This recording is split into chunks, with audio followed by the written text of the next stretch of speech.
चलिए, तो हेडिंग डाल दीजिएगा पारिवारिक, भारतीय समाज में पारिवारिक प्रणाली या पारिवारिक व्यवस्था।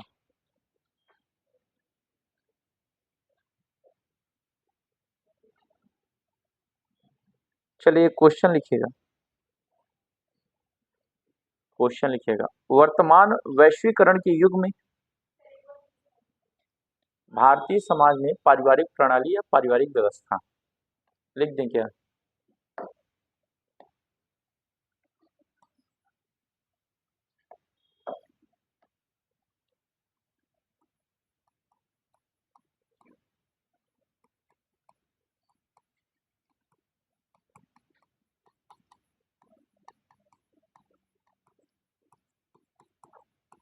पारिवारिक प्रणाली या पारिवारिक व्यवस्था भी कह सकते हैं।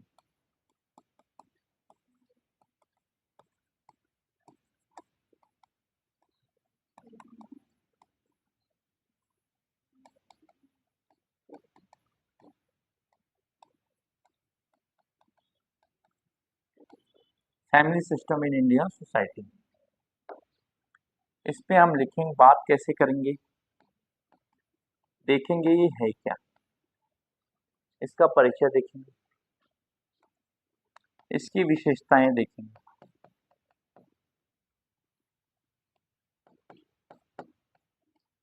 इसके कार्य देखेंगे,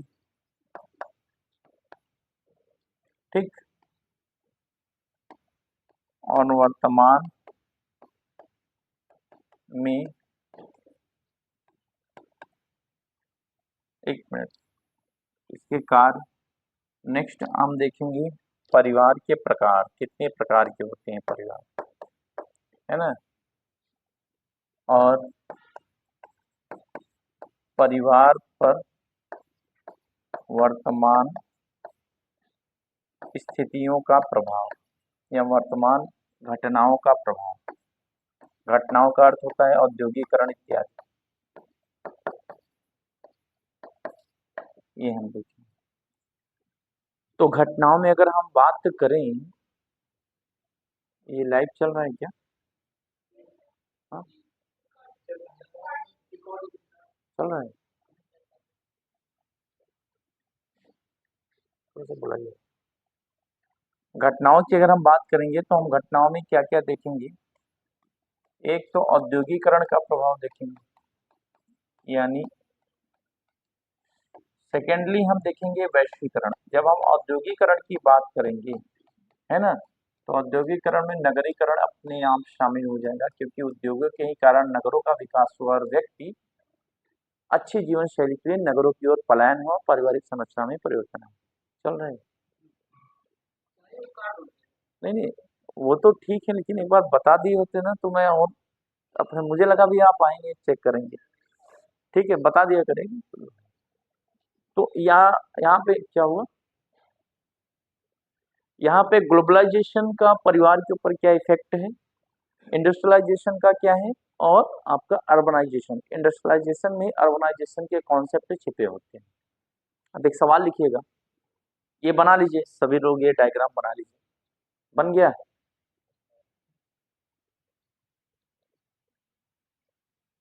अब देखिए हमारा जो टॉपिक है भारतीय समाज में पारिवारिक प्रणाली, तो आप जानते हैं भारतीय समाज में अगर विशेषताओं की चर्चा करेंगे तो उसमें मैंने आपको परिवार नामक एक विशेषता लिखाया हुआ था। भारतीय समाज में परिवार का अर्थ संयुक्त परिवार से लिया जाता है, ज्वाइंट फैमिली से। जब भी भारत में परिवार की बात होगी तो ज्वाइंट फैमिली सबसे पहले आता है, और मैंने आपको बीच में क्लास में बताया भी था और पहले भी कि हमारे यहाँ इरावती कर्वे ने कहा है कि भारत में परिवार संयुक्त परिवार है, जो एक रोमांचित समूह है। कैसे रोमांचित समूह है? क्योंकि संयुक्त परिवार का जो अर्थ है, जो परिभाषा है, उसकी परिभाषा यह है, एक ही छत के नीचे दो या दो से अधिक पीढ़ियों के लोग निवास करते हैं, पूरे परिवार में एक संपत्ति का धारण किया जाता है, एक रसोई का बना खाना खाया जाता है, एक प्रकार की पूजा पद्धति का कह सकते हैं प्रयोग किया जाते हैं, मान्यताएं होती है, और पूरे परिवार का एक मुखिया होता है, ठीक। ये ज्वाइंट फैमिली का कॉन्सेप्ट था। संपत्ति का बंटवारा हमारे समाज में होता नहीं था, और चूंकि इतनी लंबी फैमिली होती थी तो कुछ न कुछ उत्सव के रूप में किसी की टांग खिंचाई, किसी का हंसी मजाक, ये मतलब एक शोरगुल का माहौल होता था, इसलिए उन्होंने कहा ये रोमांटिक ग्रुप है, इरावती कर्वे ने। इसी में आप देखेंगे तो संयुक्त परिवार में बच्चे का पालन पोषण कब हो जाता था, कब वो बड़ा हो जाता था, पता भी नहीं चलता, है ना। बच्चे को जन्म देने वाली माता को भी नहीं पता चलता था कि मेरा बच्चा कब बड़ा हो गया, क्योंकि उसमें समाजीकरण हर एक व्यक्ति के द्वारा बच्चे का किया जाता था। दूसरा एक नाम आता है हमारे, अगर आप विषय में देखेंगे भारतीय समाज के विषय में, परिवार नामक संस्था में, तो वो नाम होता है जो महुआ गांव का अध्ययन किए हुए हैं। महुआ समाज एक कह सकते हैं सौराष्ट्र गुजरात में आता है। उनका नाम है आईपी देसाई, ईश्वर प्रसाद देसाई। उन्होंने एक पुस्तक लिखी थी some aspect of family in Mahuva, some aspect of family in Mahuva. ये महुआ जो है गुजरात यानी तब के सौराष्ट्र का एक जगह हुआ करता था। उसमें इन्होंने जब संयुक्त परिवार का अध्ययन किया तो उन्होंने पाया गया कि संयुक्त परिवार में बुजुर्गों की सेवा होती है ना। तो इन्होंने कहा ये सेवा की संस्था है। अब सवाल ये बनता है कि क्या ज्वाइंट फैमिली होना औचित्यपूर्ण था? बिल्कुल था, क्योंकि परिवार में भावनाएं प्रबल होती हैं। परिवार में संबंध औपचारिक होता है या अनौपचारिक? औपचारिक। हमारे आपके बीच में रिलेशन कैसे हैं, औपचारिक या अनौपचारिक? औपचारिक। औपचारिक में एक कोड ऑफ कंडक्ट होता है ना। औपचारिक संबंध जो होते हैं वो नियमों के अनुसार संचालित होते हैं, और अनौपचारिक संबंध में नियम कानून नहीं, भावनाएं होती हैं। यानी आप अपने परिवार में अपनी भावनाओं को रख सकते हैं, उनसे अपने सुख दुख बांट सकते हैं, उनसे अपने विचार विमर्श कर सकते हैं। तो ऐसे संबंधों को अनौपचारिक संबंध कहा जाता है। अगर मैं आपसे पूछूं भाई बहन का संबंध या पति पत्नी का संबंध क्या है? पक्का? क्योंकि ये परिवार के सदस्य हैं, है ना। तो परिवार की जो संबंध होते हैं वो अनौपचारिक होते हैं। अब दूसरा सवाल ये आपसे पूछा गया, अगर मान लीजिए पूछ लिया कि बताइए परिवार में जो संबंध है वैयक्तिक संबंध होते हैं या अवैयक्तिक, यानी पर्सनल या इम्पर्सनल? इंग्लिश सुने तो आपने बताया पर्सनल, हिंदी में बताइए। वैयक्तिक होते हैं। आम बोलचाल की भाषा में कहा जाता है ना, ज्यादा पर्सनल होने की कोशिश ना करिए। अब बात करते हैं कि परिवार जो शब्द है, अभी तो मैंने आपको एक सिर्फ एक टाइप्स की चर्चा की जो हमारे भारतीय समाज की विशेषता है, ज्वाइंट फैमिली की। ठीक है। इस ज्वाइंट फैमिली का विघटन हुआ क्यों? आज न्यूक्लियर फैमिली यानी एकल परिवार क्यों है? माता पिता और उनके अविवाहित बच्चे उस परिवार में होते हैं, वो न्यूक्लियर फैमिली या एकल परिवार फैमिली या एकल परिवार कहलाता है। ऐसे परिवारों का चलन क्यों बढ़ा, क्या कारण थे? तो कुछ लोगों के मन में आ रहा होगा सासू पतोह में झगड़ा होता रहा, देवरानी झगड़ा है और जेठानी में झगड़ा होता रहा, ऐसे अलग हो गए। देखिए ये बात नहीं थी। ज्वाइंट फैमिली में पहला जो विघटन लाने का काम किया था वो अंग्रेजों की नीतियों ने किया था। हमारे यहाँ संयुक्त परिवार की प्रथा में कहा जाता था कोई भी व्यक्ति अगर परिवार से अलग होना चाहता है तो उसे परिवार की संपत्ति में अलग से हिस्सेदारी नहीं मिलेगी। अब आप बताइए, अगर आपके परिवार का ये नियम है कि आप अपने परिवार को छोड़ के जाएंगे और आपको हिस्सा नहीं मिलेगा संपत्ति, आप जाएंगे छोड़कर? उस प्रकार के परिवार में भेदभाव लगभग न के बराबर था। न के बराबर का अर्थ ये होता है कोई कितना भी कमाए अधिक या कोई कितना भी कम कमाए, सबके साथ बराबर व्यवहार किया जाता था। सबके बच्चों के विवाह शादी हर चीज एक मुखिया करता था। मुखिया के लिए गए निर्णयों पर कोई उंगली नहीं उठा सकता था। आज निर्णय लेने की प्रक्रिया में माता पिता और बच्चे भी शामिल हैं। तब निर्णय लेने की प्रक्रिया में केवल केवल बड़े लोग ही शामिल होते थे, बड़े यानी मुखिया और जो परिवार के उच्च पदस्थ कह सकते हैं व्यक्ति होते थे। बच्चों से या महिलाओं से कोई लेना देना होता था? आज न्याय निर्णय की प्रक्रिया में डिसीजन मेकिंग में देखा जाए तो पत्नी भी शामिल है, बहन भी शामिल है, माता भी शामिल है, छोटे बच्चे भी शामिल है। हाँ या ना? अब तो स्वरूप बदला हुआ थोड़ा। हम क्या करेंगे, कॉम्परेटिव मेथड के आधार पे हम अध्ययन करेंगे। अगर तुलनात्मक विधि से अध्ययन करते हैं तो तब और अब में देखेंगे। तो ज्वाइंट फैमिली का विघटन हुआ क्यों? तो पहला जो कॉन्सेप्ट आता है अंग्रेजों की नीतियां, उन्होंने 1929 में जब शारदा एक्ट आया हुआ था, किस पे था शारदा एक्ट? विवाह की उम्र को तय करने से संबंधित, है ना।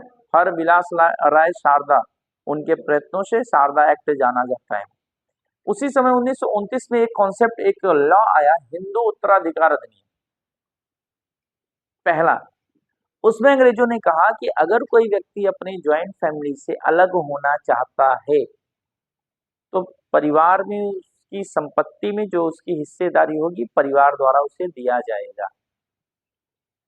अब जब कानून बन गया तो इंसान क्यों रहेगा, रहेगा क्या?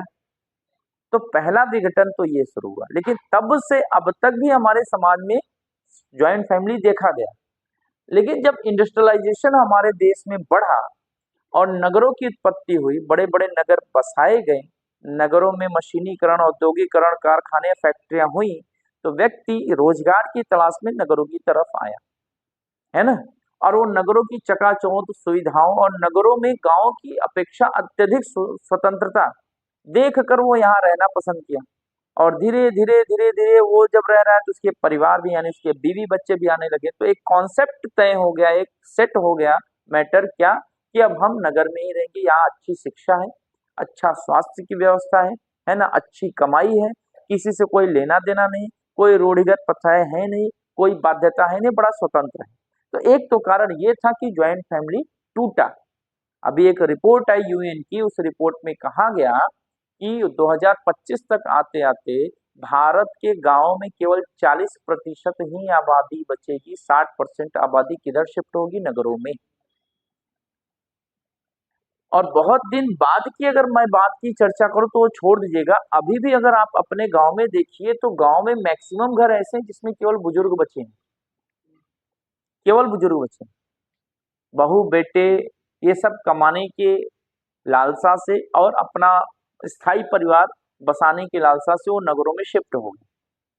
और आज जो एक समय था कि ईश्वर प्रसाद देसाई ने कहा था सामाजिक सेवा की संस्था है, आज देखिए बुजुर्गों की सेवा करना तो दूर, बुजुर्गों के पास रहना भी लोग पसंद नहीं करते हैं।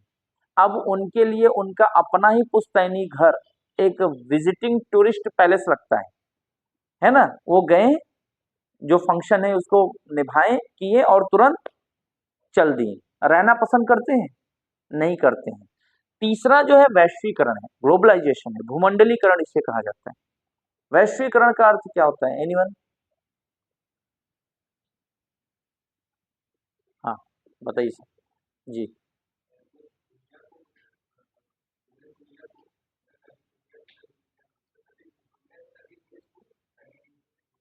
Very good. दुनिया के जितनी देश हैं उनको आपस में आर्थिक, सामाजिक, सांस्कृतिक लेन देन से जोड़ने की प्रक्रिया ग्लोबलाइजेशन, एक संक्षेप शब्द में मैं बता रहा हूँ। ग्लोबलाइजेशन यानी वैश्वीकरण या भूमंडलीकरण कहा जाता है। कनाडा के एक विद्वान है, उनका नाम है मार्शल मैक्लुहान। उनका एक कॉन्सेप्ट है ग्लोबल विलेज का, ग्लोबल विलेज का, यानी वो कहते हैं पूरी दुनिया एक गांव है। और वो ये शब्द कब कहें, जब दुनिया में इंटरनेट आया, तो इंटरनेट के माध्यम से, सोशल मीडिया के माध्यम से आप कहीं पे भी बैठे हुए किसी भी व्यक्ति से किसी भी समय इंटरेक्ट कर सकते हैं। आपको फील ही नहीं होता होगा, वर्चुअली आप कनेक्टेड हैं, आपको फील ही नहीं होगा कि वो दूर हैं और हम दूर हैं। तो पूरी दुनिया एक झटके में एक गांव की तरफ विलीन हो गई कि नहीं हो गई? जो ग्लोबल विलेज का कॉन्सेप्ट है। आर्थिक यानी आप व्यापार का आदान प्रदान कर सकते हैं। सांस्कृतिक, दुनिया के अन्य संस्कृति भारत में और भारत की संस्कृतियां दुनिया में जा रही हैं। सामाजिक, सामाजिक ताना बाना, रहन सहन, खान पान क्या है वो हो रहा है। मनोरंजनात्मक, हॉलीवुड की मूवी, बॉलीवुड की मूवी, सारी चीजें हो रही ना, चाइनीज मूवी देखा जा रहा है नहीं, ये ग्लोबलाइजेशन है। और देख रहे हैं तब की अपेक्षा, जब आप दूरदर्शन डीडी न्यूज देखते थे, कभी देखा था चाइनीज पिक्चर कैसा होता है? कभी देखा था हॉलीवुड मूवी कैसी होती होगी? कभी दूरदर्शन पे तो मुझे नहीं लगता किसी ने देखा होगा। इसलिए नहीं देखा क्योंकि आता ही नहीं था, तो देखेंगे क्या, है ना। और आज देखिए, कभी आप सोचे थे एक समय में बचपन में कि जो हम एंटीना लगा रहे हैं बांस में, बार बार पकड़ रहे हैं, हिला रहे हैं, आया नहीं आया, आया नहीं आया, वो एंटीना आज डिश में कन्वर्ट होगा, कभी ऐसा सोचा था? नहीं। कभी सोचा था 2 चैनल के अलावा और भी चैनल आएंगे? अभी तो इतने चैनल आते हैं कि आपको खुद भी नहीं पता होगा क्या और कितने हैं, है ना, खुद भी नहीं पता होगा। कार्टून क्या होता था हम लोग तो बचपन में जानते ही नहीं थे। शक्तिमान देखते थे, है ना, राजा और रेंचो देखते थे, चंद्रकांता देखते थे, जो मतलब, और संडे का बड़ा बेसब्री से इंतजार रहता था, रंगोली। और हाँ, एक तो रंगोली और एक चित्रहार। फ्राइडे का बड़ा बेसब्री से इंतजार होता था क्योंकि उस दिन मूवी आती थी, और जब मूवी आती थी तो इन्वर्टर तो था नहीं, लाइट चली जाती थी। आपके आपके तो चैनल पे एक ही पिक्चर सालों साल चल रहे, सूर्यवंशम, सोनी मैक्स को देख लीजिए। डीडी नेशनल पे कोई चीज रिपीट नहीं होता था जल्दी, है ना। महाभारत और रामायण तो संडे इसी में बीत जाता था, कितना जबरदस्त वो दिन था। लेकिन उस समय आप ये नहीं सोचे थे ना कि इस प्रकार के भी चीजें आएंगी, बाहर की दुनिया से हमारा इंटरेक्ट होगा। ये इंटरेक्शन ही क्या है, ग्लोबलाइजेशन है। हर क्षेत्र में आप जो कपड़े पहन रहे हैं आज के डेट में, तब आपने सोचा नहीं था अच्छा इस टाइप के भी हम कपड़े पहनेंगे, क्योंकि ये हमारा कल्चर नहीं, लेकिन अन्य कल्चर को हमने अपना, ये भी ग्लोबलाइजेशन। तो इसका मतलब जब इन सब चीजों पे ग्लोबलाइजेशन का इफेक्ट पड़ा, आपकी सोच पर, आपकी विचारधारा पर, आपके खान पान पर, आपके पहनावे पे, आपके रहन सहन पे, आपके मकान के स्ट्रक्चर पर। भाई हम लोग कच्चे मकान में रहने वाले, आज पक्का मकान बना रहे हैं, टाइल्स मार्बल दुनिया भर की नक्काशी, बढ़िया बढ़िया कंपनी के नल, ये फर्नीचर वगैरह सब करा रहे हैं ना। कभी सोचा था, कभी दिमाग में था नहीं। तो कभी ये भी तो सोचा नहीं होगा कि परिवार भी बदलेगी, यानी जब हमारी विचारधारा शिफ्ट हुई तो इसका मतलब पारिवारिक विचारधारा भी शिफ्ट होगी। तो ज्वाइंट फैमिली को तोड़ने में, या यूं कह सकते हैं न्यूक्लियर फैमिली को बनाने में, ग्लोबलाइजेशन का भी बड़ा हाथ रहा है। मानते हैं कि नहीं मानते? डिसीजन मेकिंग की प्रक्रिया में हमारे यहाँ बच्चों का योगदान नहीं होता था, बच्चे बच्चों का काम करते थे। आज डिसीजन मेकिंग की प्रक्रिया में हम पश्चिमी सभ्यता को अपना के बच्चों को भी कहते हैं क्यों, ये मौलिक अधिकार है, उनके भी थॉट लेना जरूरी है। तो आज बहुत सारी चीजें बदल गई। मैं सबका विरोध स्वरूप बात नहीं बता रहा हूँ, लेकिन मैं आपको ये बता रहा हूँ कि पारिवारिक संरचना जो भारत की जड़ थी, उस जड़ में किस प्रकार का बदलाव आया, या यूं कह सकते हैं संयुक्त परिवार नामक एक पेड़ आज इस प्रकार का बन गया है कि उसमें ज्वाइंट फैमिली के साथ साथ भी बहुत सारे परिवार के स्वरूप हैं। अब ज्वाइंट फैमिली कहने को है, क्योंकि अब परिवार का मुखिया कहने भर को है, अब रह नहीं गया। कार्ड में, शादी के कार्ड में नाम डाल देते हैं, बस एक तरीके से सम्मान है।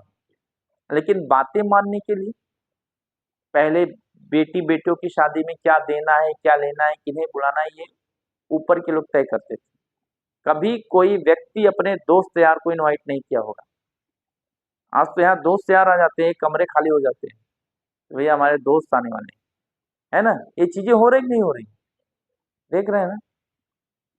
तो बहुत सारी चीजें परिवर्तित हुई, और ये परिवर्तन का कारण इन सब कुछ कॉन्सेप्ट को हम देखेंगे। चलिए अब हम परिवार की अगर हम बात करते हैं तो एक शब्द आता है फैमिलस। लैटिन भाषा का ये शब्द है, परिवार की उत्पत्ति के लिए कहा जाता है। फैमिली शब्द फैमलस से बना हुआ है। समाजशास्त्र के पिता कहे जाने वाले अगस्त कॉम्ट ने कहा है, परिवार मानव जीवन की, या परिवार समाज की सबसे छोटी इकाई है। सबसे छोटी इकाई, यानी कह सकते हैं कि फर्स्ट यूनिट ऑफ सोसाइटी। यानी परिवार से कुल बना, कुल से गांव बना, गांव से नगर बना, नगर से महानगर बने, और महानगर से एक राज्य बना, है कि नहीं। तो इसका मतलब समाज, अच्छा समाज कैसे बनता है, व्यक्तियों व्यक्तियों के समूहों से समाज बनता है। समाज केवल व्यक्तियों व्यक्ति के समूहों से बनता, तो स्टेशन पे खड़ी हुई भीड़ भी तो व्यक्तियों का समूह है, क्या वो समाज है? आप कहेंगे नहीं, बिल्कुल वो समाज नहीं है। क्यों? क्योंकि समूहों से ही केवल समाज नहीं बनता, समूहों में एक दूसरे के संबंध होने चाहिए। अब कहेंगे हाँ सर संबंध तो जरूरी है। अब देखिए अगस्त कॉम ने क्या कहा, परिवार समाज की सबसे छोटी इकाई है। इसका मतलब परिवार छोटा समाज है ना। अब छोटा समाज मनुष्यों का समूह है।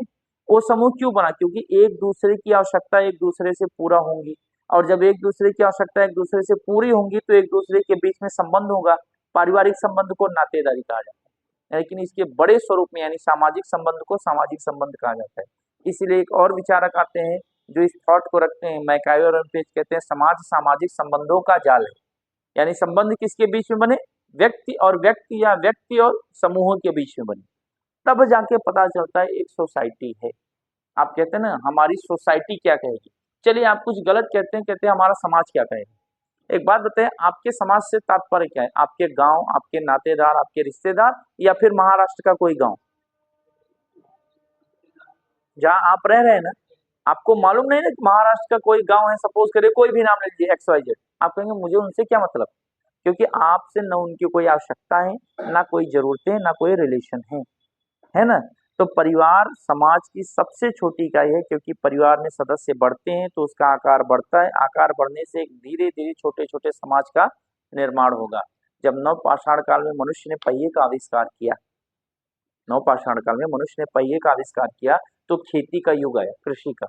और खेती करने के लिए उसने नदियों के किनारे उपजाऊ जमीनों का उपयोग किया।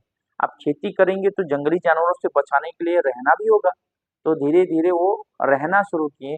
एक जगह जब रहना शुरू किए तो उनके बीच में वस्तुओं का, संबंधों का, विचारों का आदान प्रदान हुआ और धीरे से समाज की उत्पत्ति हो गई। उसी समाज में देखा गया तो जब, कहने का मतलब, एक परिवार बसा होगा तभी तो दूसरा परिवार बना होगा, तो इसका मतलब परिवार समाज की सबसे छोटी इकाई है कि नहीं। दूसरा एक नाम आता है चार्ल्स हॉल्टन कूले। उनका ये कहना है कि परिवार समाज की या मानव जीवन की पोशिका है। मानव जीवन की पोशिका है। आप बताइए, आप बिना परिवार के रह सकते हैं? यानी आपको न्यूट्रिशन आपके फैमिली से मिल रहा है कि नहीं मिल रहा है? परिवार आपकी जड़ है, या यूं कहें आपके जीवन के जड़ को खाद पानी कहाँ से मिल रहा है? फैमिली से मिल रहा है। फैमिली ने ही तो आपका सोशलाइजेशन किया, आपको शिक्षा दी, आपको ज्ञान दिया, है ना, आपको पढ़ाई लिखाई दिया, संस्कृति सिखाई, है कि नहीं है? परिवार में ही बताया गया कि इनके साथ संबंध कैसे बनाए जाने चाहिए। नहीं तो एक पैदा हुआ बालक जैविक प्राणी होता है ना। अगर उसको आप जंगल में छोड़ देंगे तो क्या हो जाएगा? जंगली हो जाएगा ना। जैसा आप बच्चों को ट्रीट करेंगे, जैसा सिखाएंगे, वैसा ही वो बनेगा। बच्चे को समाज में अगर सामाजिक प्राणी बनना है तो उसको सिखाने वाला पहला जो एजेंसी होती है उसे कहा जाता है परिवार। यानी परिवार के प्रकार है, रोल भी बहुत है कि नहीं? तो परिवार के बारे में हम डिटेल में पढ़ेंगे और हम ये जानेंगे कि वास्तविक रूप में क्या है। मैं आपसे पूछूं, आज आप जिस तरीके से रहते हैं, प्रणाम करते हैं, यानी अपनी लोकाचार को मानते हैं, लोगों से इंटरेक्ट करते हैं, आपकी भाषा ऐसी है, आपका रहन सहन ऐसा ही, आप कहाँ से सीखें? परिवार से। इसका मतलब संस्कृतियों का हस्तांतरण परिवार से होता है कि नहीं होता है? कैसे पता आपका कल्चर यही है? किसने बताया? परिवार ने बताया गया, है ना। तो परिवार समाजीकरण का प्राथमिक स्वरूप होता है। आपको सिखाया गया, अब आप अपने बच्चों को सिखाएंगे, आपके बच्चे अपने बच्चों को सिखाएंगे।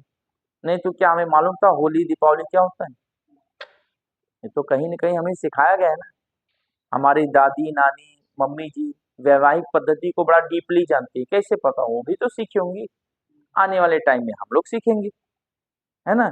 सीखेंगे क्या? सीख रहे हैं, ठीक।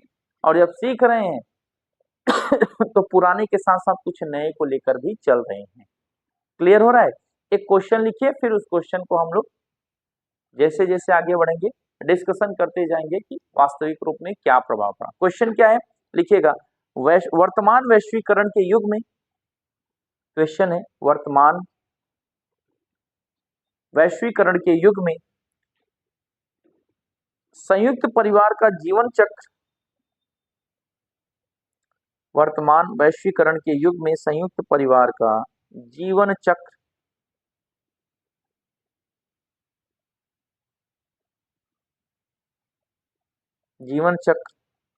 सामाजिक मूल्यों के बजाय,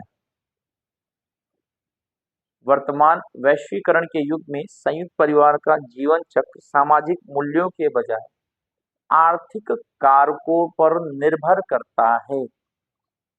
आर्थिक कारकों पर निर्भर करता है। चर्चा करें।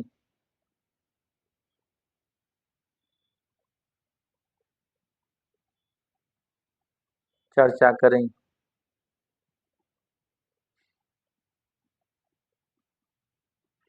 ठीक। तो जब मैं आपको ज्वाइंट फैमिली का कॉन्सेप्ट लिखाऊंगा तो आप उसको पूरा लिखेंगे। तो आप लिखने के दौरान आप संयुक्त परिवार के जो सामाजिक मूल्य हैं, साझा संपत्ति, साझा रसोई घर, साझा पूजा पद्धति, है ना, साझा रीति रिवाज फॉलो करते थे, ये सामाजिक मूल्य थे। अब आर्थिक कारकों पर निर्भर हो रहा है, तो एक समय था कि साझा संपत्ति। आज का समय क्या है? नगरीकरण और वैश्वीकरण ने लोगों को अर्जित, यानी कह सकते हैं अर्जित परिस्थिति, योग्यता अनुसार उस परिस्थिति को प्राप्त करने के लिए लोगों को दूर दूर कर दिया। अब लोग कमाने के उद्देश्य से गांव से पलायन कर गए, तो परिवार, संयुक्त परिवार पे वैश्वीकरण का प्रभाव पड़ा कि नहीं पड़ा? दूसरा, हमारे परिवार की एक संस्कृति हुआ करती थी और आज भी है, लेकिन हम इस साझा संस्कृति में क्या डाल दिए? वैश्वीकरण के माध्यम से जिस संस्कृति को हम सीखे उसको डाल दिए। Good morning, good afternoon, good evening, दुनिया भर की चीजें डाल दी कि नहीं डाल दी, है कि नहीं है। तो ये कुछ चीजें ऐसी हैं कि हर एक, अब रहन सहन, खान पान में भी परिवर्तन हुआ, फास्ट फूड वगैरह आ गया, परिवर्तन हुआ। इसका मतलब कि संयुक्त परिवार की जो सांस्कृतिक या सामाजिक मूल्य थे, अब उसमें आर्थिक कारक ग्लोबलाइजेशन के माध्यम से कैसे आ रहे हैं वो देखते जाइए। क्लियर हो रहा है कि नहीं हो रहा है। तो बहुत सारी चीजें बदलाव हुई हैं, ये सारी चीजें मैं आपको पढ़ाऊंगा। हेडिंग डाल दीजिएगा परिचय, हेडिंग डाल दीजिएगा परिचय।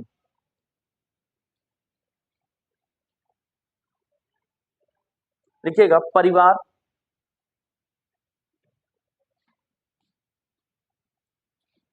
परिवार लैटिन भाषा, परिवार यानी फैमिली। देखिए, देवनागरी लिपि में ही आपको लिखना पड़ेगा, है ना। फैमिली जो इंग्लिश में है, ये देवनागरी लिपि में ही लिखना पड़ेगा। परिवार लैटिन भाषा के फैमिलिया शब्द से बना है, फैमिलिया शब्द से बना है, फैमिलिया शब्द से बना है, जो कि एक घरेलू संस्था है, जो कि एक घरेलू संस्था है,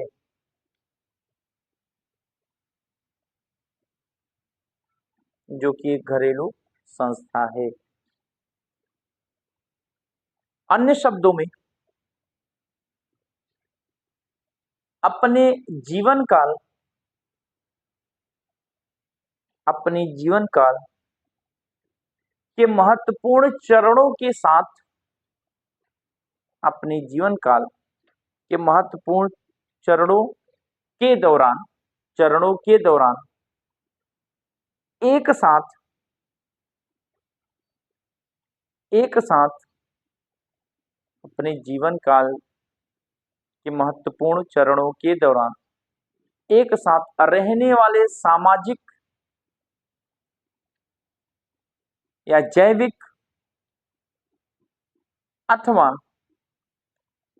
मनोवैज्ञानिक संबंधों द्वारा, सामाजिक या जैविक अथवा मनोवैज्ञानिक समूहों द्वारा,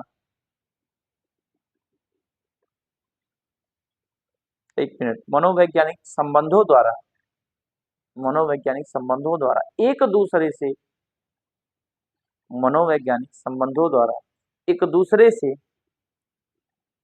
जुड़े हुए व्यक्तियों का समूह, एक दूसरे से जुड़े हुए व्यक्तियों का समूह परिवार कहलाता है, एक दूसरे से जुड़े हुए व्यक्तियों का समूह परिवार कहलाता है। परिवार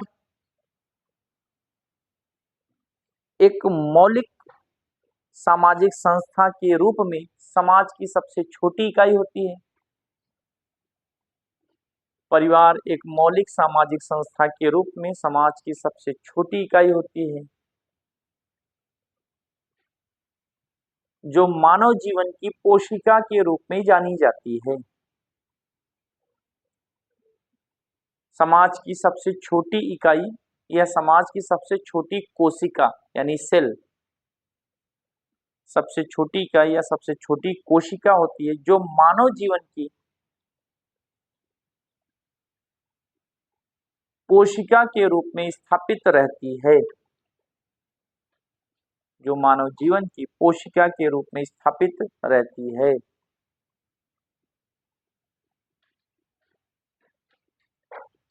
परिवार की अवधारणा सार्वभौमिक है,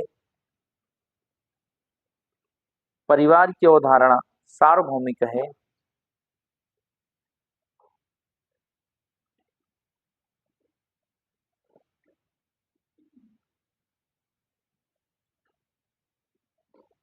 सार्वभौमिकता का अर्थ क्या होता है?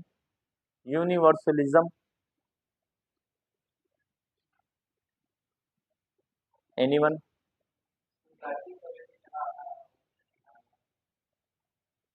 जो सर्वत्र व्याप्त हो उसे सार्वभौमिक कहा जाता है।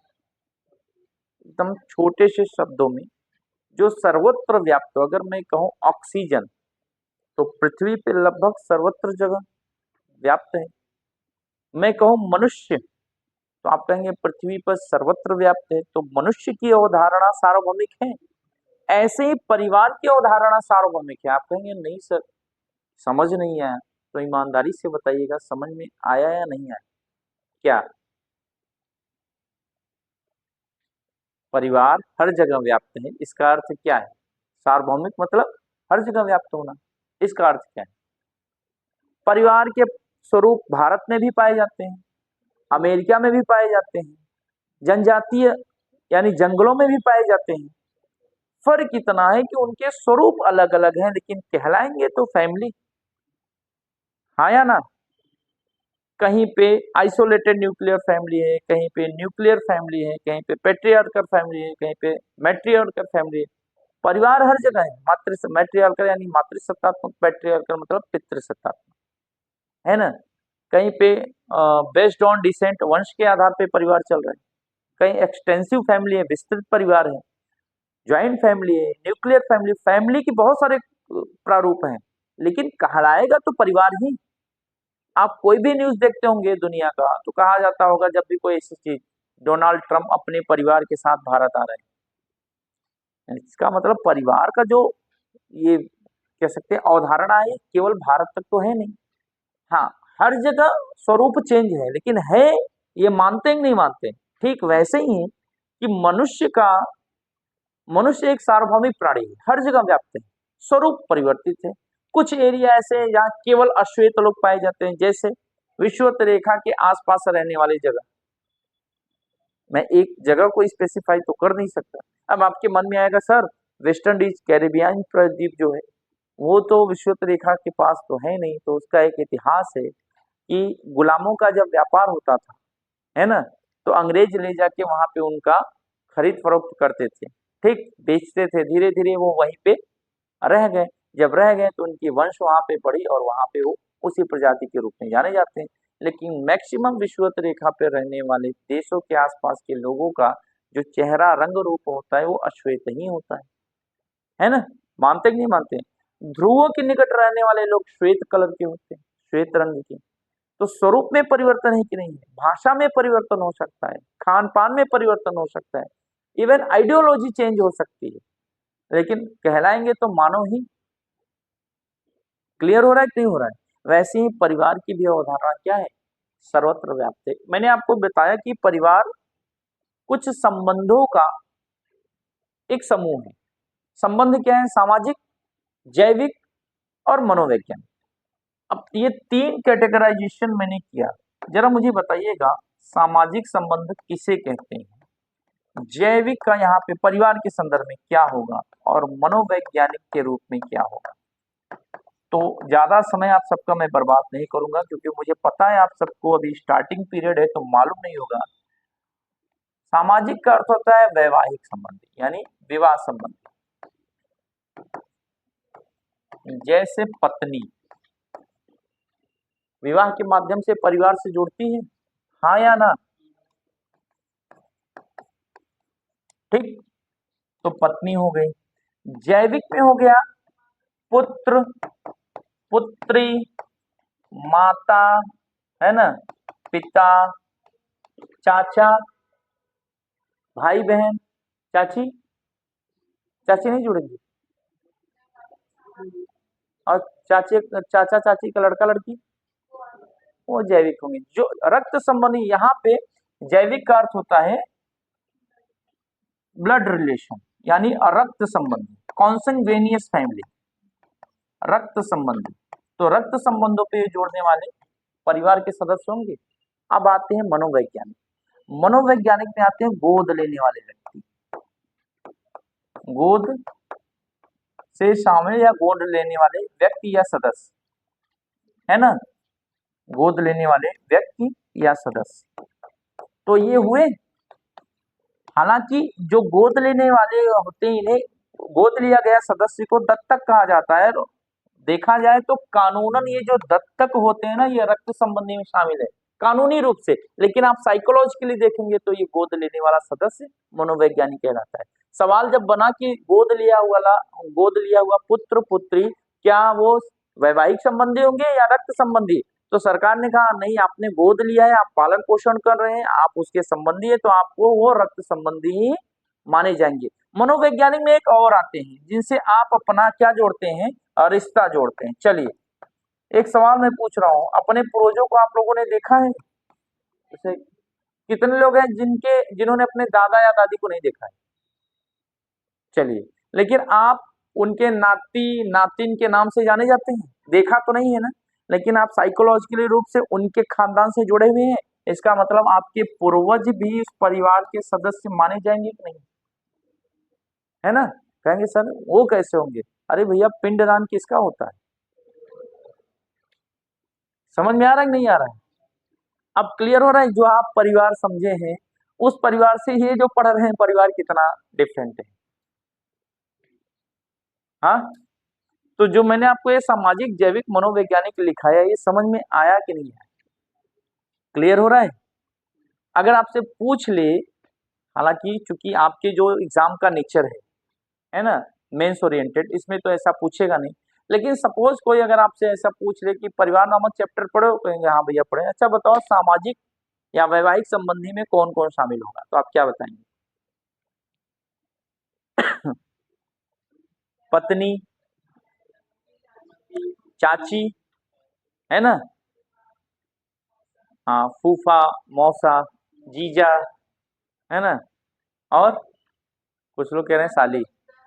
साली भी तो शामिल होगी ना, है ना? हाँ, सास ससुर भी, यानी जिनका संबंध विवाह के माध्यम से।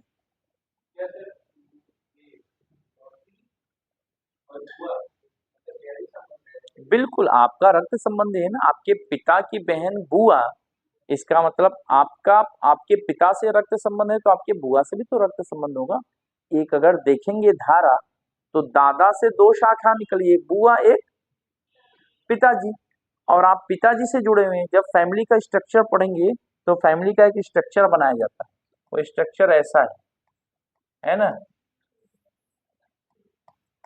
ठीक, इसे कहा जाता है पुरुष और इसे कहा जाता है महिला, और ये जो है इसे कहा जाता है वैवाहिक संबंध, है ना? अब ये क्या होता है? वंश। वंश कैसे चला? तो इनके बच्चे हुए, पुत्र पुत्री, इस फैमिली को आप कहेंगे कंजुगल फैमिली या न्यूक्लियर फैमिली, है ना? अब इसी में ही अगर आप देख लें तो आप यहां जुड़ जाएंगे। ठीक, इसकी पत्नी आई, ठीक है, या सॉरी, यहाँ आप जुड़ जाएंगे तो इसने विवाह किया, इनके पुत्र हुए, इनकी पुत्र पुत्री हुई, ऐसे ही आप बढ़ाते जाएंगे तो ज्वाइंट फैमिली का कॉन्सेप्ट हो जाएगा। ठीक है, ये फैमिली का एक स्ट्रक्चर है। हालांकि इसको जो बनाया हूं ना, ये लगता है टोपी लगाया हुआ है, ऐसा है नहीं। ठीक, जबकि इस टाइप का ये चीजें पूरा स्ट्रक्चर होता है। ध्यान दीजिएगा, पहले यूपी पीसीएस में इस टाइप के स्ट्रक्चर एक दे दिए जाते थे, कहते थे इनकी व्याख्या करिए। पुराने जब पेपर आप उठा के देखेंगे यूपी पीसीएस का, तो दे दिया। और मेंस का हमारे यहाँ पे कैसा होता था? मल्टीपल टाइप के होता था, है ना, बहुविकल्पी प्रश्न आते थे। तो ऐसे भी पूछ लिया जाता था स्ट्रक्चर देकर, एक रीजनिंग टाइप में, कि क्या संबंध है, किनका क्या, ABCD ऐसे करके। तो ये एक स्ट्रक्चर है जो आपको देखने को मिलेगा।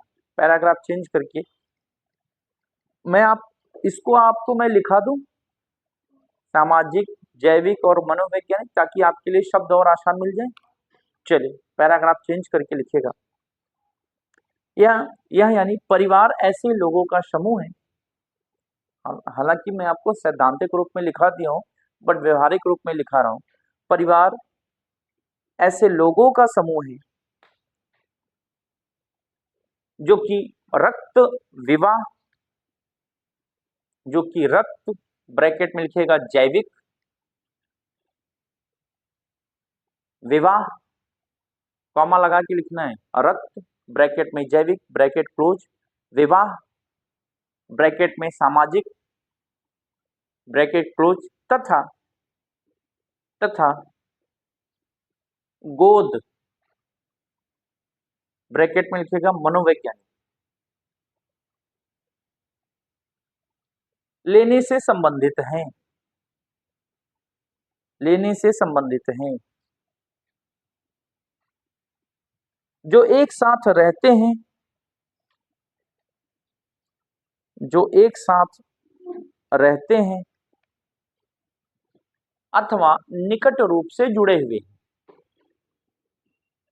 जो एक साथ रहते हैं अथवा निकट रूप से जुड़े हुए।